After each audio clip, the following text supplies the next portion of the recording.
Selamat sejahtera kepada semua. Nama saya Jayamira Perempuan Sudagaran. Hari ini kumpulan kami ingin membentangkan tentang tajuk perbezaan antara Piagam Madinah dan Hukum Kanun Melaka. Sebagai permulaan saya ingin bercakap tentang Piagam Madinah.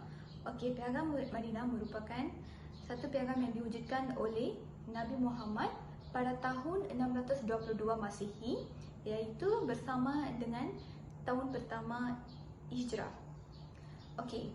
Piagam Madinah merupakan perlembagan bertulis pertama di dunia.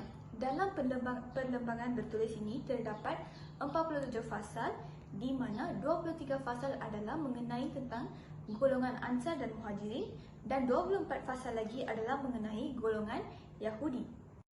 Nama saya Evelyn Ana Perempuan Moses. Saya akan membentangkan tentang kepentingan Piagam Madinah. Terdapat banyak kepentingan Piagam Madinah, antaranya ialah merupakan modal kerajaan Islam yang unggul. Yang seterusnya, menyusun perlembagaan terlebih dahulu sebelum mengasaskan kerajaan dengan meletakkan Allah sebagai kuasa tertinggi. Yang ketiga, pemerintahan yang lengkap merangkumi dunia dan akhirat.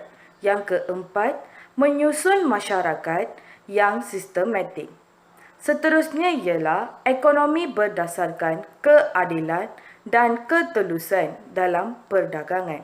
Kepentingan yang selain itu ialah membentuk masyarakat baru berdasarkan ummah. Kepentingan yang akhir sekali ialah syariat Islam yang adil. Dapat 3 kandungan dalam Piagam Madinah, iaitu dari segi politik, ekonomi dan sosial. Kandungan Piagam Madinah dari segi politik ialah Piagam Madinah menjadi sebagai panduan bagi menjalankan pemerintahan Islam dalam sejarah umat manusia. Kaedah yang digunakan menunjukkan kaedah mendirikan kerajaan, iaitu dengan menyusun perlembagaan negara dahulu sebelum mengasaskan kerajaan. Pada saat itu, sistem pemerintahan juga dilaksanakan yang meletakkan Allah sebagai kuasa tertinggi. Perlembagaan Piagam Madinah dapat diterima pakai oleh semua golongan masyarakat pada waktu itu. Berkat usaha Nabi Muhammad, lahirlah suatu komuniti masyarakat yang majmuk dan satu perundangan yang boleh diikuti oleh kesemua masyarakat. Piagam Madinah sangat penting kerana ajaran Islam dipraktikkan dalam sesebuah negara berbilang kaum. Sehubungan dengan itu, Piagam Madinah juga sebagai undang-undang dasar pertama yang mempunyai peraturan lengkap merangkumi dunia dan akhirat. Dan saya akan menerangkan mengenai kepentingan ekonomi di bawah Piagam Madinah. Terdapat banyak kepentingan ekonomi yang dilakukan di Madinah untuk meningkatkan ekonomi kerajaan Madinah. Antara kepentingan ekonomi yang dilakukan ialah melarang amalan riba, rasuah, penindasan dan penipuan. Seterusnya, menggalakkan sifat bertimbang rasa dan bersedekah. Seterusnya, masalah ekonomi orang Muhajirin dapat diatasi. Selain itu, ekonomi Islam mementingkan keadilan dan ketelusan. Setiap kepentingan ini, iaitu setiap kepentingan ekonomi ini, telah membantu ekonomi kerajaan Islam Madinah meningkat. Antara kepentingan Piagam Madinah dari segi sosial ialah: pertama, bersatu padu. Piagam Madinah berjaya membentukkan masyarakat yang bersatu padu dan beraman. Kedua, adil. Konsep keadilan dipraktikkan di Madinah dengan menekankan persamaan hak dan taraf di kalangan masyarakat. Ketiga, susunan kehidupan. Piagam Madinah berjaya membentuk kehidupan masyarakat yang bersistematik. Keempat, hak masyarakat. Kesemua bangsa mempunyai hak dalam negara Madinah dan mereka juga perlu mematuhi peraturan yang ditetapkan tanpa mengira bangsa. Kelima, negara yang kuat. Negara Madinah juga menjadi negara yang kuat dan disegani. Saya Anusha Sivakumar. Saya ingin membentangkan tentang Hukum Kanun Melaka. Hukum Kanun Melaka dikenali juga sebagai Undang-Undang Darat Melaka atau Risalah Hukum Melaka. Ini juga undang-undang tradisional yang tertua di negara ini. Hukum Kanun Melaka merupakan peraturan yang tidak bertulis. Hukum Kanun Melaka mula dijalankan semasa pemerintahan Sultan Muzaffar Shah pada tahun 1446 Masehi hingga 1456 Masehi. Hukum Kanun Melaka ini diwujudkan bertujuan untuk melindungi rakyat, kerajaan dan negeri Melaka. Hukum ini pula mempunyai 44 fasal yang menyentuh tentang bidang kuasa raja dan pembesar, pantang larang dalam kalangan anggota masyarakat, hukuman terhadap kesalahan jenayah awam dan undang-undang Melaka. Ini juga sedikit sebanyak menyentuh tentang hukuman Islam seperti hukum hudud. Sekian, terima kasih.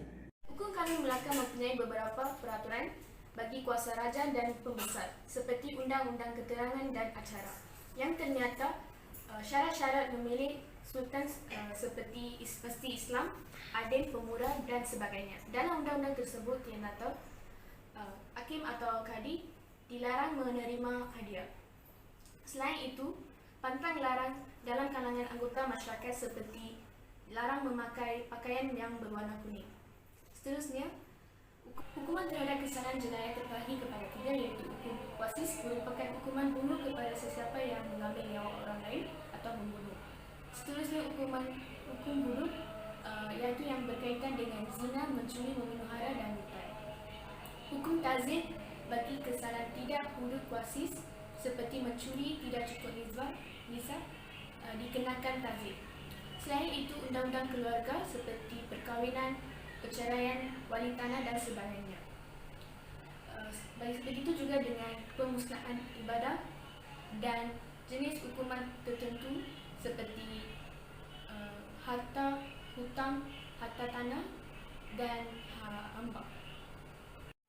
Selamat sejahtera. Nama saya Arshini Rajul. Hari ini saya akan membentangkan tentang peranan Hukum Kanun Melaka.